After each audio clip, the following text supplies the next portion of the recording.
अमर योगी अमर कैसे बना जाता है? क्या अमर कोई होता भी है? अमर होने का रहस्य क्या है? और क्या होना भी चाहिए अमर? हिमालय की गुफा में जो समय रुक जाता है। हिमालय में कुछ जगह ऐसी है जहां तक रास्ता नहीं है, नक्शा खत्म हो जाता है और उसके बाद सिर्फ बर्फ, हवा और खामोशी है। वहां कुछ गुफाओं के बारे में कहा जाता है कि उनके अंदर कोई बैठा है, सदियों से एक ही मुद्रा में, एक ही जगह, बिना हिले, बिना खाए, बिना उम्र बढ़े।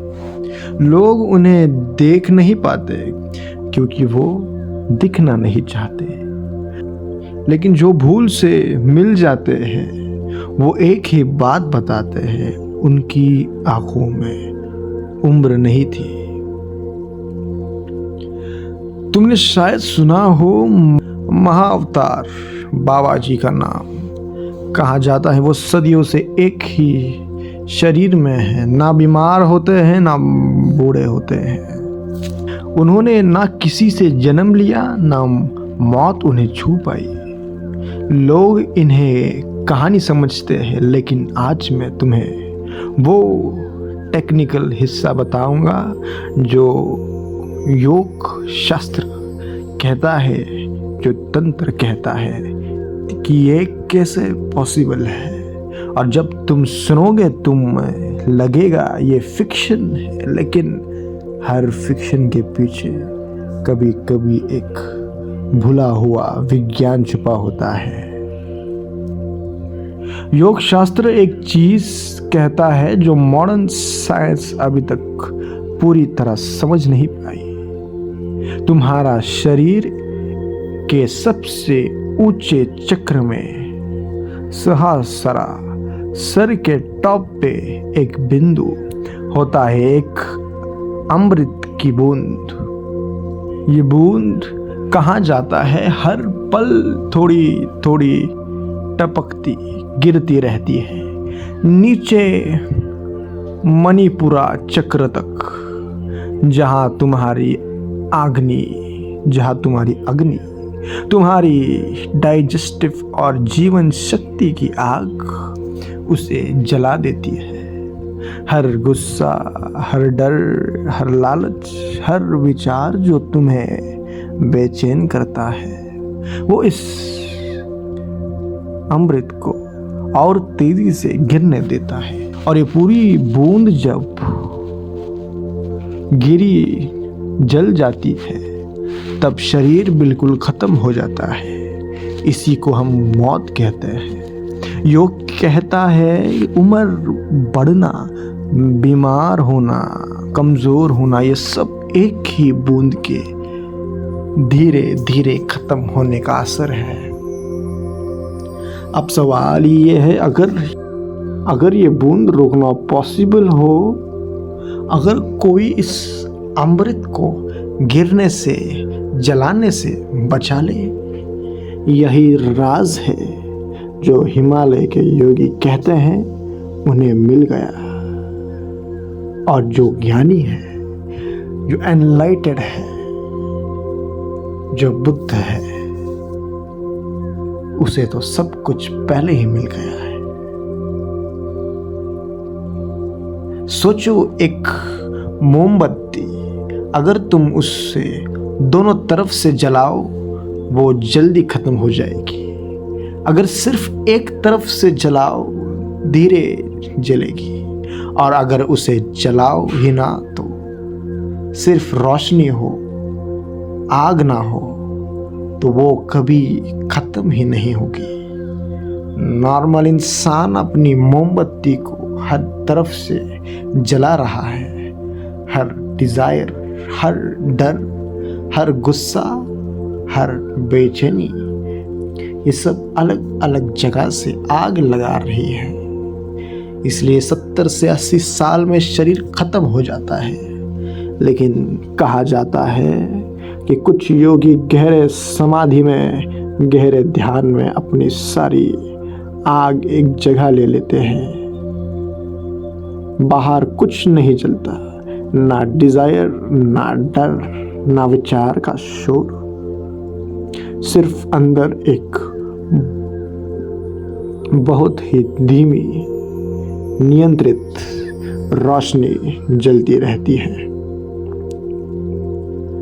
और जब ऐसा होता है, कहा जाता है शरीर भी वैसे ही रिएक्ट करता है जैसे एक बीज जो जमीन में दबी है लेकिन सड़ती नहीं। वो अपना टाइम का इंतजार करती है, सालों तक, सदियों तक।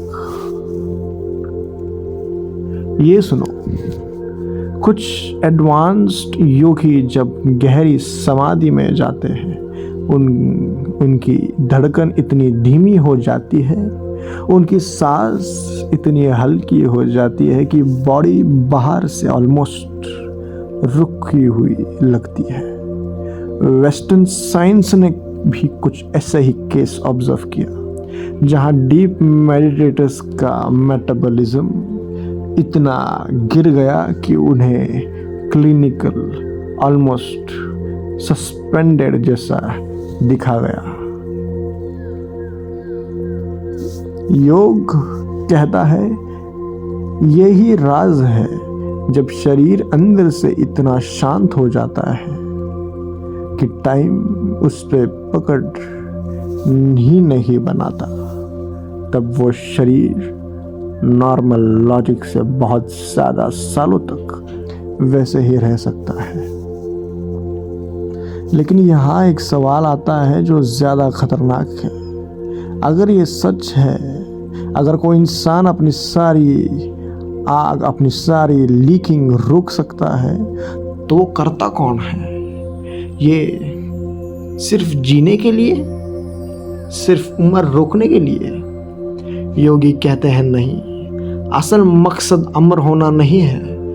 असल मकसद ये देखना है कि जब तुम्हारी कोई लीक नहीं बचती, जब तुम कुछ भी नहीं चाहते,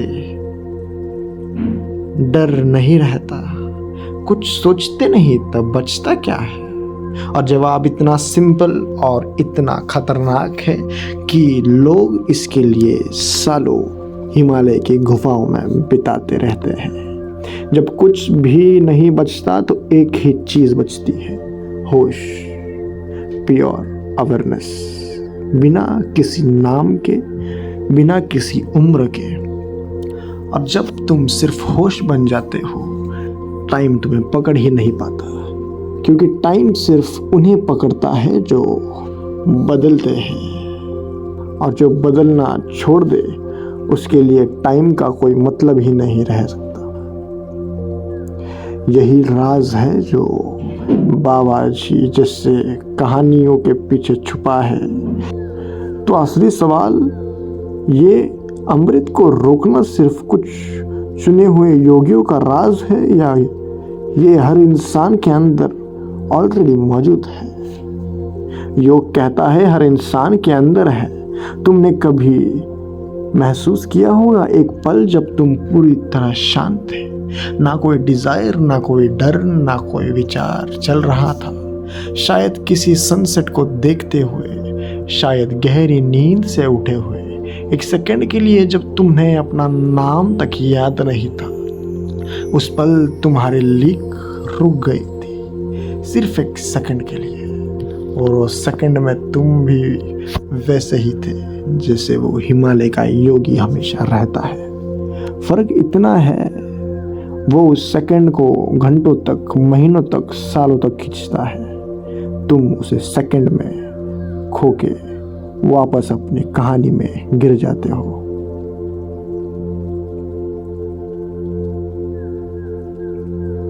कहा जाता है हर इंसान के अंदर एक छोटी गुफा है, रीढ़ की हड्डी के सबसे नीचे से सर तक एक रास्ता है जो अभी तक बंद है। योगी लोग इसी रास्ते को खोलते हैं धीरे धीरे, वर्षों की साधना से। लेकिन तुमने वो पूरा रास्ता खोलने की ज़रूरत नहीं, तुम्हें सिर्फ ये समझना है जितना कम तुम लीक करते हो, जितना कम तुम चाहते हो, डरते हो, गुस्सा करते हो, बिना वजह सोचते हो, उतना ही तुम्हारा शरीर, तुम्हारा दिमाग, तुम्हारी आत्मा उस योगी के करीब होती है। अमर होना कोई सदियों की साधना नहीं है। अमर होना हर सेकंड में, जब तुम अपनी लीक रोको और सेकंड के लिए तुम समय के बाहर चले जाओ। अब जब बाबा जी जैसे कहानियां कहते हैं वो सदियों से एक ही शरीर में है, शायद असली मतलब ये नहीं कि उनकी बॉडी असल में 500 साल की है। शायद मतलब ये है उन्होंने अपने अंदर का टाइम हमेशा के लिए रोक दिया है, और जो अपना टाइम रोक ले उसके लिए बाहर का 500 साल भी सिर्फ एक लंबा अब है। तो यहाँ असली राज खुलता है। हिमालय के गुफा में कोई नहीं बैठा सिर्फ उम्र रोकने के लिए, क्योंकि वो बैठे हैं क्योंकि उन्होंने देख लिया उम्र, मौत, वक्त ये सब तभी तक सच है जब तक तुम खुद को एक कहानी समझते हो, एक ऐसी कहानी